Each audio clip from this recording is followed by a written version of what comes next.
Good morning, আসসালামু আলাইকুম। আশা কৰোঁ সকলোৱে ভালে আছে, নিৰাপদে আছে। তো আজি আমাৰ ভিডিঅ' ক্লাছত আমি আলোচনা কৰিম একাউণ্টিং ফৰ শ্বেয়াৰ কেপিটেল এই চেপ্টাৰটোৰ provision of the companies act and accounting treatment relating to the issue of shares at a premium. অৰ্থাৎ যে অধিহাৰৰ অংশপত্ৰৰ বিলি সম্পৰ্কীয় কোম্পানীসমূহৰ আইন আৰু হিচাপ সম্পৰ্কীয় ব্যৱস্থাৱলী। অৰ্থাৎ কোম্পানিজ এক্ট 2013 2013 চনৰ যিটো কোম্পানী আইন আছে, সেই কোম্পানী আইনত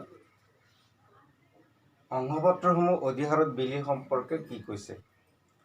তো ভাৰতীয় যিটো কোম্পানী এক্ট, ভাৰতীয় যিটো কোম্পানী আইন 2013 চনত তাত কোৱা হৈছে যে এটা কোম্পানীৰ যদি লাষ্ট 5 ইয়াৰ্ছৰ গুড ট্ৰেক থাকে তেনেহ'লে সেই কোম্পানীটোৱে অৰ্থাৎ বিগত 5 বছৰ লাভ অৰ্জন কৰাৰ যিটো ক্ষমতা আৰু সেই লাভ অৰ্জন ক্ষমতা যদি ভাল হয়, এটা কোম্পানীয়ে অংশপত্ৰসমূহ অধিহাৰত বিলি কৰিব পাৰে। এতিয়া share issued at a premium, অংশপত্ৰ অধিহাৰত বিলি বুলিলে সাধাৰণতে কি বুজা? When a company issued shares more than its face value, যেতিয়া এটা কোম্পানীয়ে ইয়াৰ লিখিত মূল্যতকৈ বেছি মূল্যত বজাৰত বিলি কৰে সেইটোক প্ৰিমিয়াম বুলি কোৱা হয়। ধৰা হ'ল এটা অংশপত্ৰৰ ফেচ ভেলিউ, লিখিত মূল্য বা নমিনেল ভেলু বুলি কোৱা হয়। নমিনেল ভেলু সাপোজ 10 টকা, কিন্তু সেই অংশপত্ৰটো বজাৰত বিক্ৰী হৈছে ইছ্যুড প্ৰাইচ, বিলি মূল্য 12 টকা। এই যে 2 টকা বেছিকে বজাৰত বিলি কৰা হল, অতিৰিক্ত যি 2 টকা, এইটোৰ নাম হৈছে প্ৰিমিয়াম। এইটোৰ নাম কি বুলি কোৱা হয়? প্ৰিমিয়াম। সেইকাৰণে কোৱা হৈছে when a company issued its shares more than its face value, the difference is called premium. এটা কোম্পানী যেতিয়া লিখিত মূল্যতকৈ ইয়াৰ অংশপত্ৰসমূহ বজাৰত অধিক মূল্যত বিলি কৰে বা বিক্ৰী কৰে, এইটোক প্ৰিমিয়াম বা অধিহাৰ বুলি কোৱা হয়। সেই premium is not a revenue income. Company যে 2 টকা ইয়াতে বেছিকৈ বজাৰত বিলি কৰিলে সেই 2 টকাটো কোম্পানীৰ কাৰণে ৰেভিনিউ ইনকাম নহয়, এইটো ৰাজহ আয় হিচাপে আমি গণ্য কৰিব নোৱাৰোঁ। এইটো ৰেভিনিউ ইনকাম নহয়, it is not an revenue income. যদি ৰাজহ আয় নহয়, then it is not distributed amongst the share holder. যিহেতুকে এইটো ৰাজহ আয় নহয়, এইটো কি আয়? It is a capital income. Capital income এইটো এটা মূলধনী আয়। তো মূলধনী আয় আমি অংশীদাৰসকলৰ মাজত amongst the share holder not distributed. তো মূলধনী আয় আমি অংশীদাৰসকলৰ মাজত বিতৰণ কৰিব নোৱাৰোঁ। That's why a separate account is maintain that is called securities premium account and premium generally credited at this account. আৰু তাৰ কাৰণে কি কৰা হয়? এই প্ৰিমিয়ামৰ কাৰণে এটা পৃথক হিচাপ খোলা হয়, সেইটো কোৱা হয় প্ৰতিভূতি অধিহাৰ হিচাপ। আৰু সেই প্ৰতিভূতি অধিহাৰ হিচাপত এই প্ৰিমিয়ামৰ ধনটো কি কৰা হয়? ক্ৰেডিট কৰা হয়। তেনেহ'লে আমি ইয়াৰ পৰা গম পালোঁ যে চিকিউৰিটিজ প্ৰিমিয়ামটো, প্ৰতিভূতি অধিহাৰ, it is a capital income, it is not a revenue income. That's why it is not distributed amongst the share holder of the company. এতিয়া 2013 চনৰ যিটো ভাৰতীয় কোম্পানী আইন, সেই কোম্পানী আইনত কোৱা হৈছে যিহেতুকে এইটো ৰেভিনিউ ইনকাম নহয়, কেপিটেল ইনকাম, গতিকে এই মূলধনী আয় হিচাপে ইয়াক গণ্য কৰা হয়। আৰু এই প্ৰতিভূতি অধিহাৰ হিচাপসমূহ কি ক্ষেত্ৰত ব্যৱহাৰ কৰিব পাৰি? The amount generally kept in the securities premium account. প্ৰিমিয়ামৰ বাবদ যি ধন লাভ কৰা হয় তাক ক'ত ক্ৰেডিট কৰা হয়? চিকিউৰিটিজ প্ৰিমিয়াম একাউণ্টত। সেই চিকিউৰিটিজ প্ৰিমিয়াম একাউণ্টত থকা ধনখিনি কি শিতানত আমি ব্যৱহাৰ কৰিব পাৰি, কোন শিতানত ইয়াক আমি খৰচ কৰিব পাৰি, এই সম্পৰ্কে ভাৰতীয় যিটো কোম্পানী আইন তাতে কোৱা হৈছে।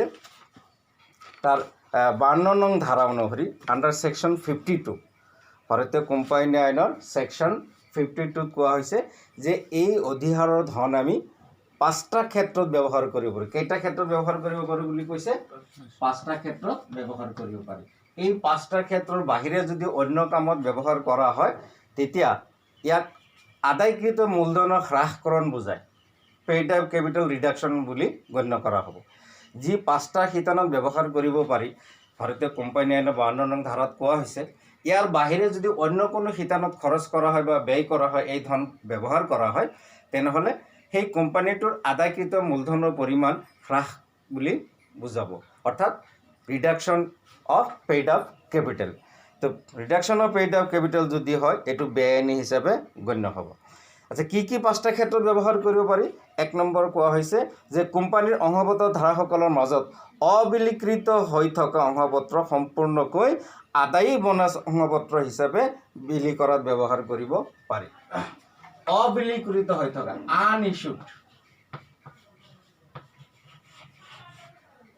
আনইছুড যিখিনি অংশপত্ৰ এতিয়া আমি আগতে আলোচনা কৰিছোঁ কোম্পানীৰ sub division of share capital তাতে পাইছিলোঁ অথৰাইজড শেয়াৰ কেপিটেল আছিলে ইছ্যুড সাবস্ক্ৰাইব কল্ড আপ আৰু পেইড আপ এতিয়া ধৰা এটা কোম্পানীৰ অথৰাইজ শেয়াৰ কেপিটেল সাপোজ ধৰি লৈছোঁ যে 10,000 authorized shares 10,000 authorized shares at the rate of rupees suppose 10 each কোম্পানীটোৰ অনুমোদিত অংশপত্ৰ কিমান 10,000 প্ৰতিটো অংশ মূল্য কিমান 10 টকা তেনেহ'লে অথৰাইজ শেয়াৰ কেপিটেল কিমান হ'ব 10,000 10 টকাকৈ হ'লে কিমান 1 লাখ টকা ইয়াৰে কোম্পানীটোৱে বজাৰত বিলি কৰিলে ইস্যু কৰিলে ফৰ এক্সাম্পল 8,000 shares কিমান অংশ বিলি কৰিছে বজাৰত 8,000 বিলি কৰিছে এতিয়াও কিমান বিলি কৰিব লগা থাকিল 2,000 এই যে 2,000 যিটো অংশপত্ৰ বিলি কৰিব লগা থাকিল এই 2,000 টো কি হ'ব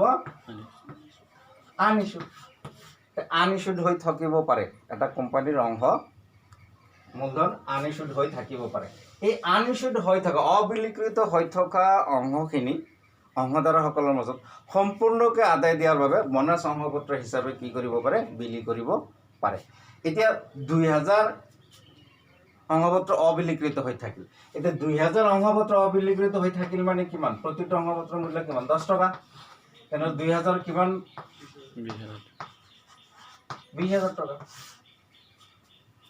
এই 20,000 টকা এতিয়া কি কৰিব অলৰেডি 8,000 ইস্যু কৰা হৈছে সাপোজ এই 8,000 অংশপত্ৰ কেইজন ব্যক্তিৰ হাতত আছে আমি ধৰি লৈছোঁ যে সেই 8,000 অংশপত্ৰ হয়তো আমি ধৰি লৈছোঁ 500 শ্বেয়াৰ হোল্ডাৰৰ হাতত আছে কেইজনৰ হাতত আছে 500 শ্বেয়াৰ এই 8,000 শ্বেয়াৰ কোনে কোনে কিনিছে কিমানজন ব্যক্তিৰ হাতত আছে 500 এতিয়া ইয়াৰ পৰা অবিলিকৃত হৈ থকা কিমান আছে 2,000 সেইখিনি সম্পূৰ্ণকৈ বিলি কৰিব কাৰ মাজত সেই অংশধাৰকসকলৰ মাজত কেনেকৈ বিলি কৰিব এজ এ বোনাছ শ্বেয়াৰ হিচাপে অৰ্থাৎ এই 500 শ্বেয়াৰ হোল্ডাৰে আৰু এই 2,000 অংশপত্ৰৰ বাবদ কোনো ধৰণৰ ধন ভৰিব নালাগে কিয় ভৰিব নালাগে এই যে সিকিউৰিটিজ প্ৰিমিয়ামৰ ধন জমা হৈ আছে অংশমূলধন যেতিয়া বিলি কৰিছিলে ফেচ ভেলুতকৈ বেছি মূল্যত বিলি কৰিছিলে তে সেই বেছি মূল্যত বিলি কৰা সেই ধনখিনি তেওঁলোকে কি কৰিব পাৰিব যে অবিলিকৃত হৈ থকা সেই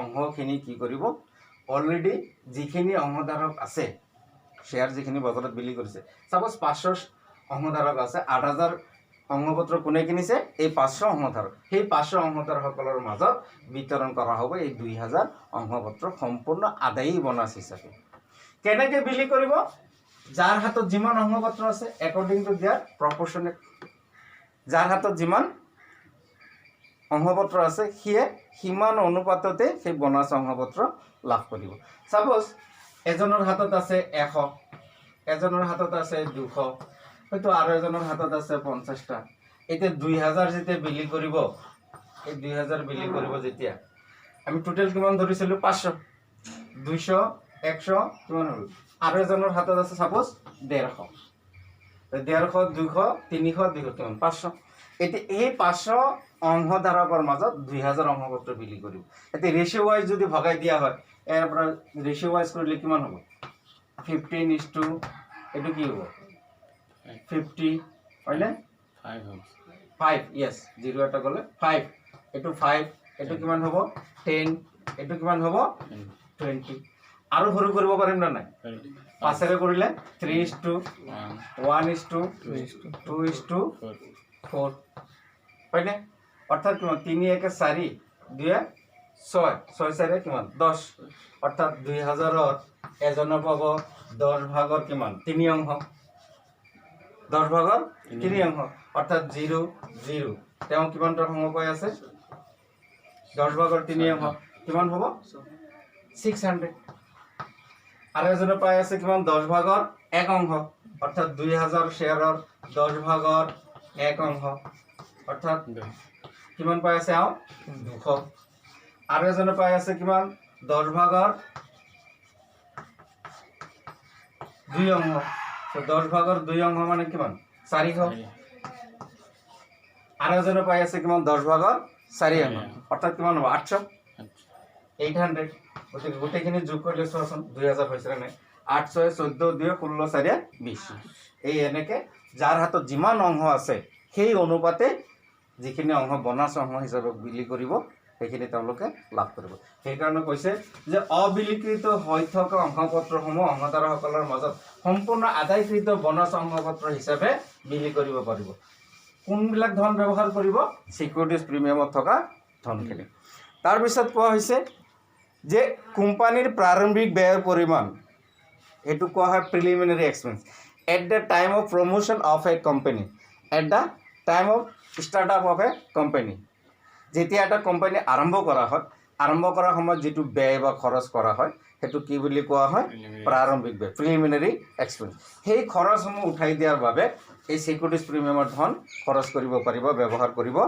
পাৰি 3 নম্বৰত কোৱা হৈছে যে কোম্পানীৰ কোনো অংশপত্ৰ বা ঋণপত্ৰ বিলি কৰিতে হোৱা খৰচ at the time of issue of share or debenture company যদি অংশপত্ৰ বজাৰত বিলি কৰে সেই সময়ত কিছু খৰচ হয় ব্যয় হয় হয়তো সেই ব্ৰকাৰবিলাকক কমিশ্যন দিব লগা হয় যদি ডিসকাউণ্টত ইস্যু কৰিব লগা হৈছিল মানে যেনে সিউটি ইকুইটি শেয়াৰ এনেকুৱা ধৰণৰ অংশপত্ৰ বিলিকৰণত হোৱা যেটো খৰচ বা ব্যয় সেই খৰচখিনি হিচাপৰ পৰা উঠাই দিয়াৰ বাবদ এই সিকিউৰিটিজ প্ৰিমিয়ামৰ ধন খৰচ বা ব্যয় কৰিব পাৰি 4 নম্বৰত কোৱা হৈছে যে কোম্পানীৰ কোনো পৰিশোধযোগ্য অগ্ৰাধিকাৰ্য অংশপত্ৰ বা ঋণপত্ৰ পৰিশোধ কৰোতে at the time of redemption of redeemable preference share or debenture if it is redeemed at premium যেতিয়া redeemable preference share বা কোনো ঋণপত্ৰ পৰিশোধযোগ্য অগ্ৰাধিকাৰযুক্ত অংশপত্ৰ বা ঋণপত্ৰ ঘূৰাই দিয়া হয় ঘূৰাই দিয়াৰ সময়ত যদি প্ৰিমিয়ামত ঘূৰাই দিব লগা হয় সেইকাৰণে কৈছে at the time of redemption of securities premium money may be used in case of redeemable preference share or debenture পৰিশোধযোগ্য অগ্ৰাধিকাৰযুক্ত অংশপত্ৰ বা ঋণপত্ৰৰ যদি প্ৰিমিয়ামত ঘূৰাই দিব লগা হয় তেতিয়া এই প্ৰিমিয়ামৰ ধন খৰচ কৰিব পাৰিব ব্যৱহাৰ কৰিব পাৰি আৰু লাষ্টত কোৱা হৈছে যে কোম্পানী আইনৰ 68 নং ধাৰা অনুসৰি if a company wants to buy back its share or any other securities of any other company company যদি নিজে নিজৰ অংশপত্ৰ ক্ৰয় কৰিব বিচাৰে বাই বেক অফ শেয়াৰ বুলি কোৱা হয় আৰু যদি অন্য কোনো কোম্পানী নিজৰ কোম্পানী নিজে নিজৰ অংশপত্ৰ বা প্ৰতিভূতি পত্ৰখিনি ক্ৰয় কৰিব পাৰে বা অন্য কোনো কোম্পানীৰো প্ৰতিভূতি পত্ৰ অৰ্থাৎ সিকিউৰিটিজ যিকোনো ক্ৰয় কৰিব পাৰে তেনে ক্ষেত্ৰত এই সিকিউৰিটিজ প্ৰিমিয়ামৰ ধন এই অধিহাৰৰ ধন খৰচ কৰিব পাৰে বা ব্যয় কৰিব পাৰে এই পাঁচটা ক্ষেত্ৰত সিকিউৰিটিজ প্ৰিমিয়ামৰ ধন ব্যৱহাৰ কৰিব পাৰি তোমালোকৰ পৰীক্ষাত হোদে যে uses of securities premium right এনেকুৱা হোদে right any 5 uses of securities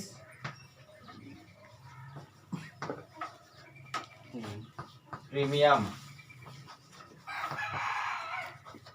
amount securities প্ৰিমিয়ামৰ ধন ব্যৱহাৰৰ যিকোনো পাঁচটা ব্যৱহাৰ উল্লেখ কৰা বা লিখা পাঁচটা খুদিব পাৰে কেতিয়াবা তিনটাও খুদিব পাৰে দুটাও খুদিব পাৰে right any 5 uses of securities premium amount প্ৰতিভূতি অধিহাৰৰ ধনৰ যিকোনো পাঁচটা ব্যৱহাৰ লিখা এনেকুৱা ধৰণৰ পৰীক্ষাত খুদে এতিয়া আমি ইয়াৰ লগত ৰিলেটেড দুটামান জাৰ্নেল এণ্ট্ৰি আলোচনা কৰিম।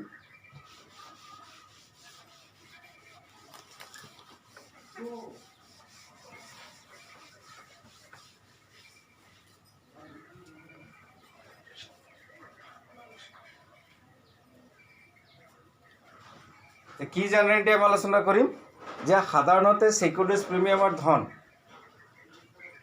সিকিউৰিটিজ প্ৰিমিয়াম যদি শ্বেয়াৰখিনি বজাৰত প্ৰিমিয়ামত বিলি কৰা হয়, প্ৰিমিয়ামত যেতিয়া বিলি কৰা হ'ব অধিহাৰত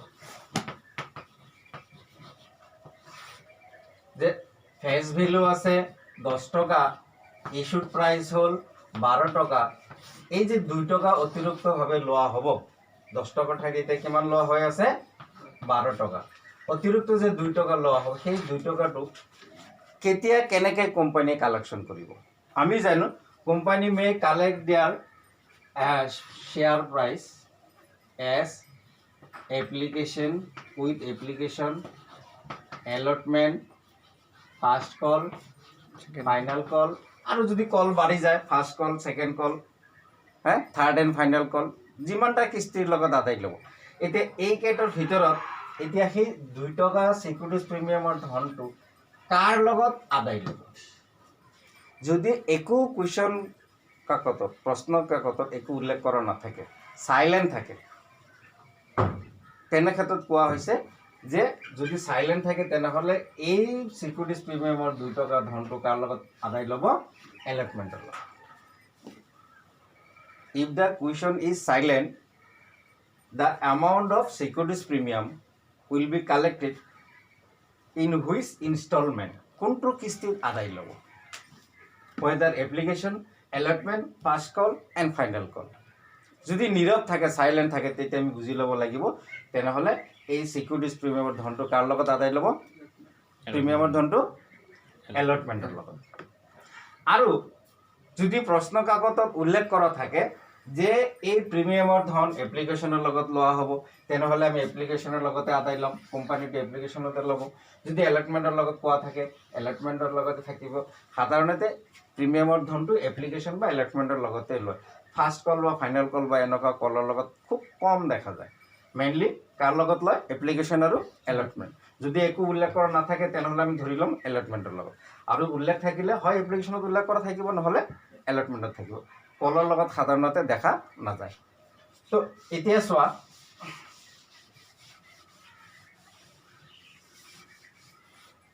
যেতিয়া আমি ধৰি লৈছোঁ যে securities premium money will be collected by the company with application amount, application money. আমি ধৰি লৈছোঁ সেই সিকিউৰিটিজ প্ৰিমিয়ামৰ ধন কাৰ লগত সংগ্ৰহ কৰিব? এপ্লিকেশ্যনৰ লগত সংগ্ৰহ কৰিব। এতিয়া চোৱা যে কোম্পানীটোৱে 10,000 অংশপত্ৰ বজাৰত বিলি কৰিছে। The company issued total number of share কিমান? 10,000। প্ৰতিটো অংশৰ মূল্য এট দি ৰেট অফ ₹10। প্ৰতিটো অংশৰ মূল্য কিমান? 10 টকা। এইটো হৈছে শ্বেয়াৰ ইছ্যুড, শ্বেয়াৰ ইছ্যুড 10,000 অংশপত্ৰ বিলি কৰিছে বজাৰত কেইটকাকৈ? 10 টকা। এতিয়া সেই 10 টকাৰ অংশপত্ৰ স্পেচিয়েলত share issued, share issued 10,000 shares at the rate of suppose 12 each. Share issued 10,000 shares ₹12 each. এতিয়া 10,000 শ্বেয়াৰ বজাৰত বিলি কৰিছে, প্ৰতিটো শ্বেয়াৰৰ মূল্য 12 টকা। ইয়াৰে 2 টকা এই 12 টকাৰ ভিতৰত কি সোমাই আছে? 2 টকা সিকিউৰিটিজ প্ৰিমিয়াম। সিকিউৰিটিজ প্ৰিমিয়াম সোমাই আছে কিমান? 2 টকা। তাৰমানে ইয়াৰ পৰা বুজা গ'ল যে সেই বজাৰত যিখিনি অংশপত্ৰ বজাৰত বিলি কৰিছে যদিও 12 টকাত বিলি কৰিছে, একচুৱেলি ইয়াৰ নমিনেল ভেলু বা ফেচ ভেলু হৈছে 10 টকা, আৰু ইছ্যুড প্ৰাইচ হৈছে 12 টকা। অৰ্থাৎ এই 2 টকা হৈছে কি? সিকিউৰিটিজ প্ৰিমিয়াম। ইয়াৰ পৰা আমি বুজা পালোঁ যে এই অংশৰ মূল্য হৈছে একচুৱেলি 10 টকা, বজাৰত বিক্ৰী কৰিছে কিমান 12 টকা।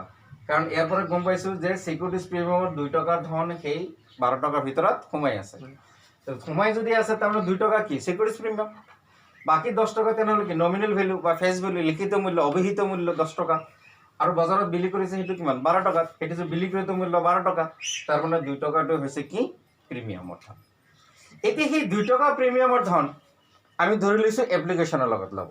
কেনেকৈ আদায় লৈছে যে এপ্লিকেশ্যনৰ লগত লৈছে, ফৰ এক্সাম্পল এপ্লিকেশ্যনৰ লগত লৈছে চাপ'জ 4 টকা,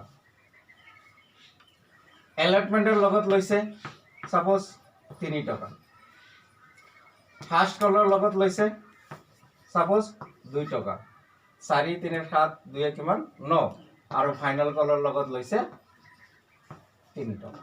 তেনেহ'লে 4 3 7 2 9 3 কিমান 12 টকা হৈছে নে নাই?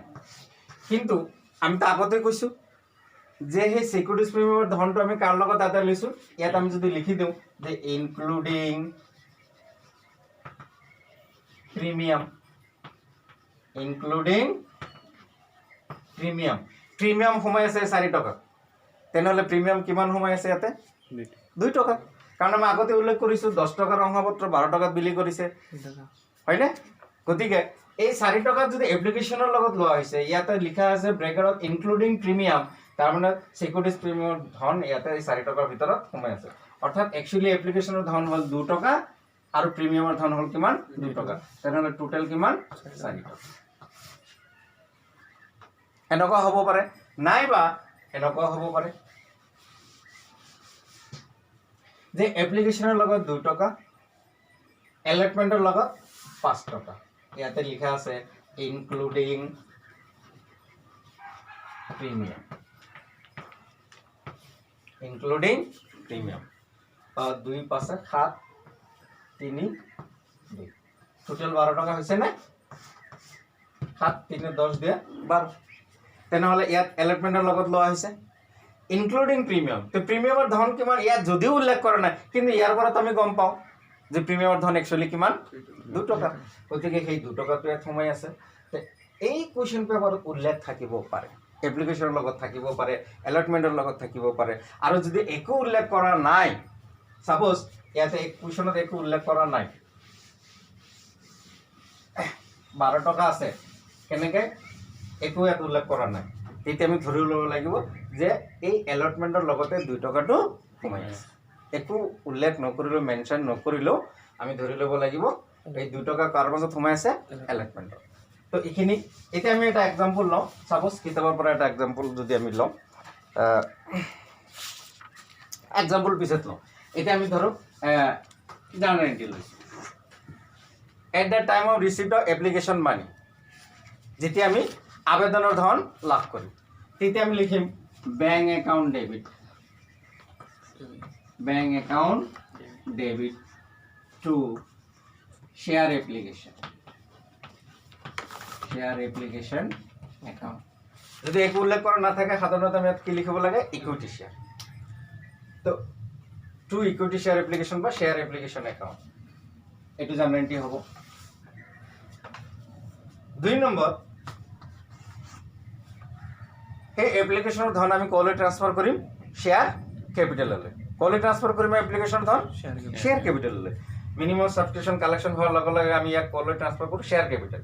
গতিকে যেতিয়া আমি ট্ৰান্সফাৰ কৰিম, তেতিয়া আমি লিখিম share application account debit to share capital account.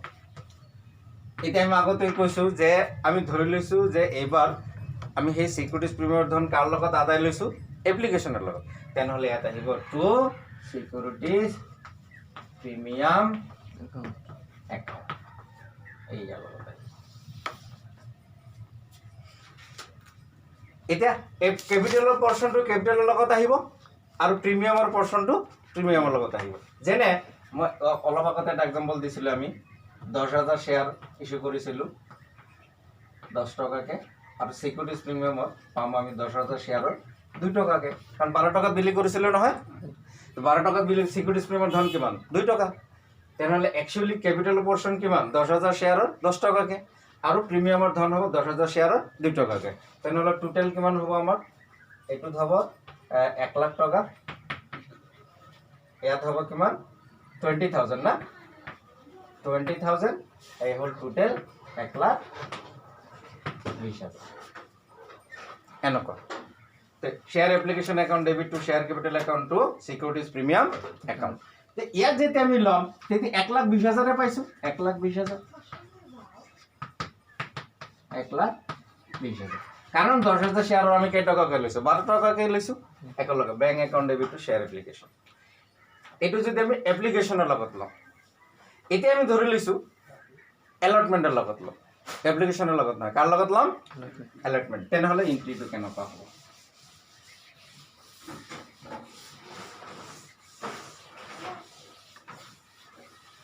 Allotment লোৱাৰ সময়ত চাবা যে এলটমেণ্ট মানি বিকামিং ডিউ যেতিয়া আবণ্টন দিয়া হয় আবণ্টন দিয়াৰ সময়ত কি কৰা হয় সেই আবণ্টনকাৰীলৈ এটা লেটাৰ অফ এলটমেণ্ট পঠোৱা হয় যে আপোনালোকৰ নামত ইমানখিনি অংশপত্ৰ এলটমেণ্ট দিয়া হৈছে আবণ্টন দিয়া হৈছে এতিয়া আপোনালোকে আবণ্টনৰ টকা দিয়ক সেইটো কোৱা হয় when allotment money become due বা allotment money becoming due allotmenটৰ ধন যেতিয়া পাব লগা থাকে তেতিয়া জাননী দিয়া হয় যে share allotment account debit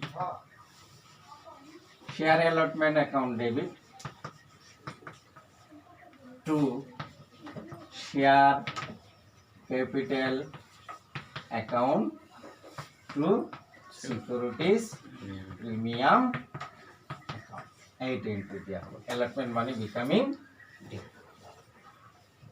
আমি অলপ আগতে যেটো एग्जांपल দিছিলো যে 10,000 শেয়াৰৰ আছিল 10,000 শেয়াৰৰ টোটাল আছিল কিমান 12 টকা 1,20,000 তাৰে একচুয়ালি ক্যাপিটালৰ কিমান পৰচন আছিল 10 টকাকে 10,000 1 লাখ টকা 1 লাখ টকা আৰু তেনৰ সিকিউৰিটিজ পেমেন্ট কিমান আছিল 20,000 10,000 শেয়াৰৰ 2 টকাকে এলটমেন্ট মানি বিকামিং ডিউ পাব লগা আছে আমি এতিয়া কিন্তু পোৱা নাই তেওঁলোকৰ পৰা খুজিছো কাৰ পৰা শ্বেয়াৰ হোল্ডাৰৰ পৰা তেওঁলোকক টকা বিচাৰা হৈছে তেওঁলোকৰ পৰা কোম্পানীয়ে বিচাৰিছে এতিয়া 2 নম্বৰ এলটমেন্ট মানি ৰিসিপ্ট এতিয়া আমি আবণ্টনৰ ধন লাভ কৰিছো আবণ্টনৰ ধন যেতিয়া লাভ কৰিম বেংক একাউণ্ট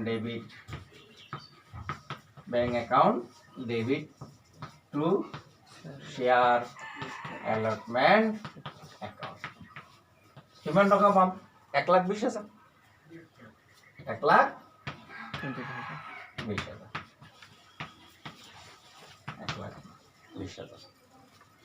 তো ইয়াৰ পৰা বুজা গ'ল যে প্ৰিমিয়ামৰ ধন আমি এপ্লিকেশ্যনৰ লগতো ল'ব পাৰোঁ এলটমেণ্টৰ লগতো ল'ব পাৰোঁ বা একো যদি উল্লেখ কৰা নাথাকে আমি ধৰি ল'ম যে সেই প্ৰিমিয়ামৰ ধন আমি কাৰ লগত সংগ্ৰহ কৰিম এলটমেণ্টৰ লগত সংগ্ৰহ কৰিম তো কনচেপ্ট ক্লিয়াৰ হৈছে এইখিনিলৈকে জাৰ্নেল সহ এতিয়া তোমালোকে ইলাষ্ট্ৰেশ্যন চাবা এটা এই ইলাষ্ট্ৰেশ্যন 2-এটা ঘৰত প্ৰেক্টিছ কৰিবা নেক্সট ক্লাছত মই ইয়াৰ ওপৰত ইলাষ্ট্ৰেশ্যন হওক এক্সাৰচাইজৰ হওক আলোচনা কৰিম যে একচুয়ালি পুরা জার্নাল এন্ট্রিটো কেনেকৈ দিয়া হয় when shares are issued at premium যেতিয়া অংশখিনি অধিহাৰত বিলি কৰা হ'ব ইয়াৰ ওপৰত আমি 2-4টা মান প্ৰেক্টিকেল আলোচনা কৰিম আৰু হেতু আমি পৰৱৰ্তী ক্লাছত আলোচনা কৰিম তো আজিলৈকে তোমালোকৰ পৰা এইখিনিতে বিদায় লৈছো আশা কৰো তোমালোক সকলোৱে ভিডিঅটো ভালকৈ চাবা আৰু বুজাৰ কাৰণে চেষ্টা কৰিবা ধন্যবাদ